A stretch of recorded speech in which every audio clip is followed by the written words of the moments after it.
নমস্কার।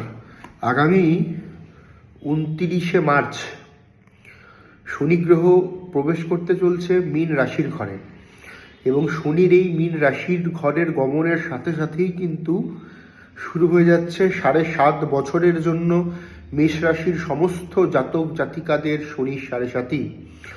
যেই সমস্ত মেষ রাশির জাতক জাতিকাদের জন্মকুণ্ডলিতে শনি ভালো অবস্থানে রয়েছে তাদের ক্ষেত্রে 7.5-র নেগেটিভ প্রভাব কম থাকবে। যেই সমস্ত জাতক জাতিকাদের জন্মকুণ্ডলিতে শনি নিচস্থ পীড়িত পাপ হয়ে রয়েছে তাদের ক্ষেত্রে শনির 7.5-র যে নেগেটিভ ইম্প্যাক্ট, সেই নেগেটিভ ইম্প্যাক্ট কিন্তু প্রচণ্ড থাকবে।